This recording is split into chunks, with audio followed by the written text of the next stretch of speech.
After the ritual, Musa and Baba Sani sat by the fire. The old man's hand shook a little as he poured hot tea into two small cups. Musa's heart was still racing, but curiosity burned inside him. "Baba," Musa asked, "who exactly is inside that bottle? How did he get there in the first place?" Baba Sani sipped his tea slowly before answering. His voice was low, almost like he didn't want the night to hear too clearly. "Long ago," he began, "before you and I were born, there lived a spirit called Danladi. He was not an ordinary spirit. He was once a powerful jinn who roamed the earth. People feared him because he could grant wishes, but always with a heavy price. Many greedy men went to him for riches, and many lost their lives in return." Musa's eyes widened. "So, this is Danladi?" "Yes," Baba Sani nodded. "His wickedness grew until the land cried out. Crops were failing, families were suffering, and the people begged for deliverance. Finally, a great marabout, a man of prayer and wisdom, came forward. With the help of God, he trapped Danladi inside that very bottle. He sealed it with charms and buried it deep in the earth, hoping no one would ever find it." Musa's chest grew tight. "But I found it." The old man gave him a long look. "Yes, my son. Sometimes destiny plays strange games. For reasons we may not understand, it was your hands that uncovered what was hidden for centuries." Musa rubbed his face with both palms. "Guy, if I had known, I would have left that bottle where it was." Baba Sani shook his head gently. "Do not blame yourself, but you must be careful now. You are tied to this spirit until the end. Wherever the bottle goes, your name will follow." The fire cracked, as if agreeing with the old man's words. Musa stared into the flames, his mind heavy. He thought about the giant's voice, the promise of riches, the threats of death. He thought about how easily he could have lost his life. Then he whispered, "So, what happens if the bottle breaks?" Baba Sani's eyes darkened. He leaned closer and said, "If the bottle breaks, the world will know terror again. Danladi will not stop until blood flows like water." Musa shivered. He looked at the quiet bottle lying on the ground, sealed and bound, and for the first time in his life, he prayed deeply that it would never, ever open again. The next morning, Musa woke up in Baba Sani's hut. He had slept on a mat, but it wasn't peaceful. Dreams of the giant haunted him, loud laughter, shaking ground, promises of death. When he opened his eyes, the first thing he saw was the bottle on the floor. It looked so ordinary now, but Musa knew the evil that was locked inside. Baba Sani was already awake, sitting outside and pounding herbs. Musa joined him, still rubbing sleep from his eyes. "Baba," Musa said slowly, "I don't think I can carry this thing everywhere. What if people see it? What if it breaks? What if—" The old man raised his hand gently. "Calm down, my son. Fear will not solve this. What matters is decision. What will you do with the bottle?" Musa swallowed hard. "Should I destroy it?" Baba Sani shook his head gently. "No. If you break it, you will set him free. He will come out with greater anger, and no one will be able to stop him. The only choice is to hide it. Hide it in a place where no man will find it." Musa thought carefully. "But where? If I bury it in my backyard, children may dig it up. If I throw it in the bush, hunters may stumble on it. If I drop it in the river, fishermen may catch it." Baba Sani sighed deeply. "That is the weight of your destiny. You must carry the secret and guard it." Musa sat quietly, staring at the ground. He wished this burden had fallen on someone else. He was just a plumber, a simple man. Why should it be his responsibility to watch over a dangerous spirit? The giant's voice suddenly echoed faintly from inside the bottle. "Musa, I cannot hide me forever. One day, someone greedy will find me again, and on that day, you will regret." Musa jumped back, but Baba Sani placed his hand on the bottle and muttered a prayer. The voice faded. Do you see? Even bound, his spirit is restless. This thing will always test you. Musa rubbed his forehead. So you're saying for the rest of my life, I must keep this bottle safe? The old man looked at him with pity. Yes, unless God himself sends another chosen one to seal it forever. Musa sighed heavily. He felt like chains were tied around his neck. But deep inside, he knew the truth. He couldn't run from it. He had opened the bottle, and now it was his cross to carry. That night, as he lay on the mat again, Musa whispered to himself, I must find the strongest place to hide this thing before it destroys me. But even as he closed his eyes, he felt the bottle shaking faintly in the dark, like the giant was laughing quietly inside. 2 days later, Musa decided he could not delay anymore. The longer he kept the bottle close, the more restless he felt. Even though Baba Sani had calmed it with his prayers, sometimes Musa still heard whispers at night. Sometimes the bottle shook like it wanted to explode. So Musa packed his bag with food, water and tools. He placed the bottle inside, wrapped tightly in cloth, and tied the bag firmly. Then he went to Baba Sani to say goodbye. Baba, Musa said, I want to carry this thing far away. Maybe to the mountains where nobody lives. There I will bury it deep so that no man will ever see it again. Baba Sani nodded slowly. Be careful, my son. Such journeys are not easy. But if you are brave and wise, you will succeed. Musa thanked him and started walking. His path led through thick forest. The trees were tall and blocked the sun, making the path dark even in daytime. Strange sounds filled the air, birds crying, monkeys screaming, branches snapping. He held his bag close to his chest, as if thieves were hiding everywhere. Sometimes the bottle moved inside and made his heart jump. By evening, Musa reached a wide river. The water rushed fast, hitting rocks with loud noise. He sat by the bank to rest. Then the whispers came again. Musa, the giant's voice hissed from the bag. Why suffer yourself? Open the bottle here, and I will reward you.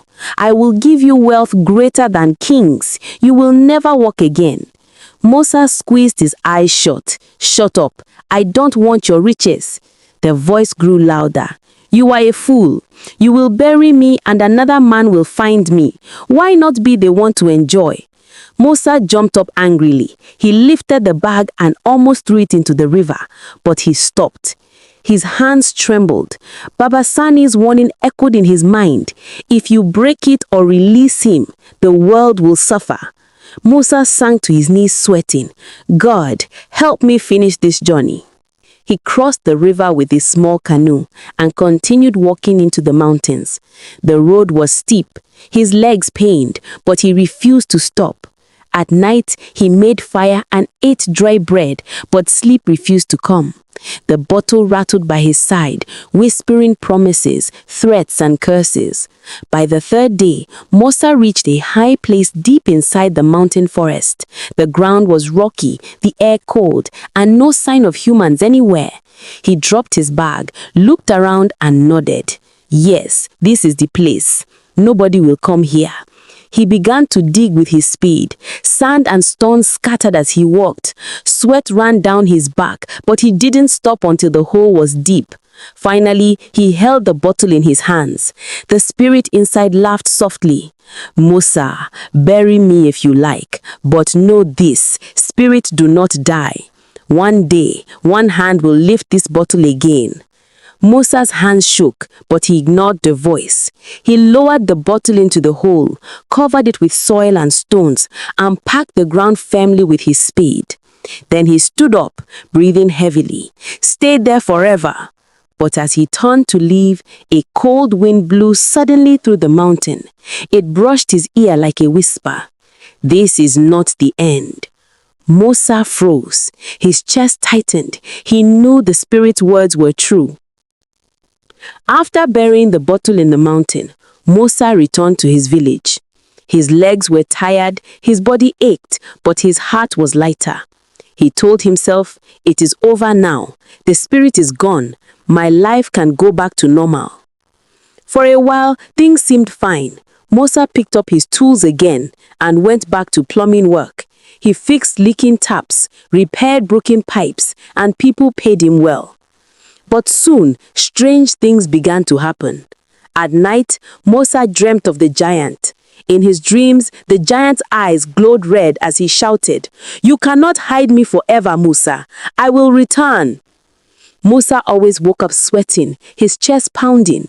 Even during the day, small signs appeared. Sometimes, when Musa bent to fix a pipe, he heard faint whispers in the water calling his name. Sometimes, when he looked into a mirror, he thought he saw the shadow of the giant standing behind him. One afternoon, Musa was walking through the market when a strong wind blew suddenly. People held their wrappers and baskets, but Musa heard a voice inside the wind, "Musa."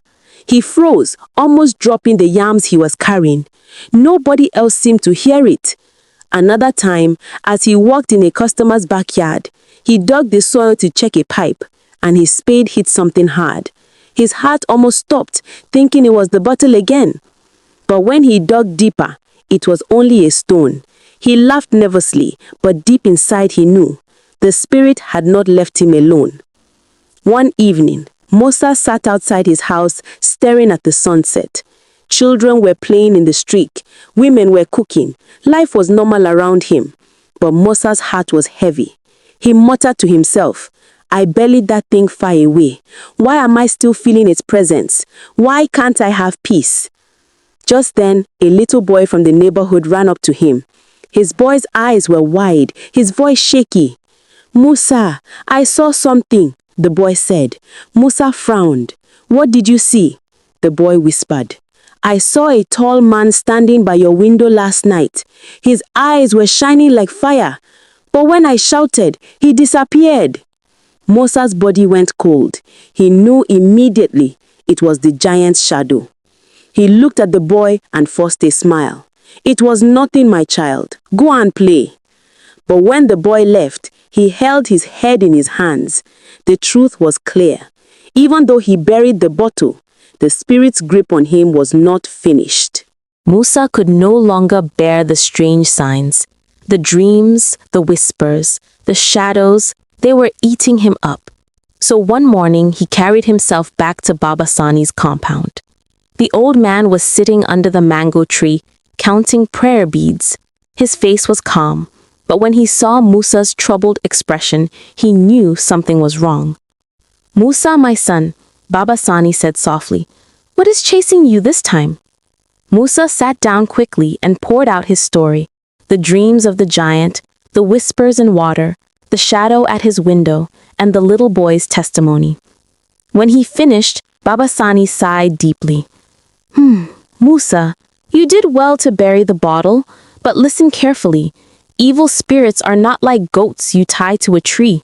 Even if you bury their prison, their spirit still lingers in the world, especially when your hands have touched them." Musa's eyes widened.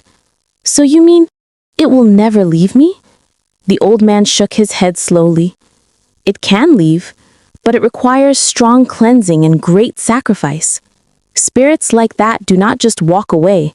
They will fight to remain near you, whispering, tempting, trying to draw you back." Musa rubbed his face with both hands. "Baba, I don't want wealth. I don't want trouble. I just want peace. Tell me what to do." Baba Sani looked at him with pity. "There is only one way. You must go back to the mountain, the place where you buried the bottle. There we shall perform prayers and rites to seal it forever. Without that, the spirit will keep troubling you until the day you die." Musa felt his stomach twist. He thought of the long journey, the dangerous whispers, the cold wind in the mountains. His heart trembled. "I have to go back?" "Yes," Baba Sani said firmly. "But you cannot go alone this time. I will come with you. And we must go soon, before the spirit grows stronger. Already it is walking freely in your shadow." Musa swallowed hard. His lips felt dry. "Baba, What if it tries to escape when we reach there? The old man's eyes darkened. Then, my son, we must be ready to fight it with everything: prayers, fire, and faith. This battle will not be easy. Musa looked away, his chest heavy, but deep inside he knew he had no choice. That night, as he lay on his bed, he whispered to himself, "I must face it again, or it will never leave me." Outside his window, the wind blew softly, and in that wind he thought he heard the giant's laughter. The next morning, Musa went back to Baba Sani's house. He found the old man already awake, arranging strange items on a mat. There were calabashes, white cloth, palm oil, kola nuts, cowrie shells, and a small clay pot filled with ash. Musa frowned. "Baba, what are all these things?" Baba Sani looked up and smiled faintly. "These are weapons, my son. Not swords or guns, but the tools we need to fight a spirit. Every item has meaning. Every step of the ritual must be done properly, or else the spirit will break free." Musa bent down and touched one of the white cloths. It felt rough in his hand. "Baba, are you sure we can win?" The old man nodded slowly. "Victory is never promised, Musa, but fear is the spirit's greatest strength. If we show fear, it will grow stronger. If we stand firm, it will weaken." Musa swallowed hard. His heart beat fast, but he tried to look brave. "Then I will stand firm." That afternoon, Baba Sani and Musa prepared food for the journey: roasted yams, dried meat, and calabashes of water. Musa carried his spade too, because they would need to reopen the buried spot. When night fell, Musa tried to sleep, but the spirit would not let him rest. He dreamt again of the giant, but this time the giant was smiling. In the dream, the giant said, "So, you are coming back to me. Good, I will be waiting. But this time, you will not leave the mountain alive." Musa woke with a loud shout. Sweat poured down his face. He sat in darkness trembling, but one thought stayed in his mind: no turning back. By sunrise, he was ready. Baba Sani tied the items into a large cloth and placed it on his head. Musa carried the food and spade. They greeted no one and spoke no word to anyone. Only the sound of their footsteps and the morning birds filled the air. As they left the village path and entered the forest, Musa glanced back one last time. He whispered to himself, "God, protect me. If I survive this, I will never touch what does not belong to me." Baba Sani, walking in front, tapped his staff on the ground and said in a low voice, "The battle has already started." Musa felt a cold wind brush his neck. He turned sharply but saw nothing. Still, he knew the spirit was watching. After 2 days of walking, Musa and Baba Sani finally reached the mountain. The air was colder here, the trees taller, and silence heavier. It was as if the whole place was holding its breath, waiting for them. Musa pointed at the rocky ground where he had buried the bottle. "Baba, this is the spot." The old man nodded. "Good. Let us begin before night falls." They laid their things on the ground. Baba Sani spread the white cloth and placed the calabashes, kola nuts, and cowrie shells in a circle. He sprinkled palm oil on the earth and whispered prayers in a language Musa did not fully understand. Then he looked at Musa. "Bring your spade. You must dig it up again. Only the same hands that buried it can open the ground." Musa's heart raced, but he obeyed. He struck the soil with his spade. Each hit echoed loudly as if the mountain itself was groaning. Sweat rolled down his face even though the air was cold. As he dug deeper, the ground trembled lightly. A strange humming sound rose from the hole. Musa froze. "Baba, do you hear that?" The old man's face was stern. "Do not stop. Keep digging. The spirit already knows we are here." Finally, Musa's spade hit something hard. He dropped to his knees and cleared the soil with his hands until the bottle appeared. still wrapped in cloth, but shaking violently as if it wanted to break apart. The moment it touched the air, a loud scream burst out of it, like the cry of 100 men at once.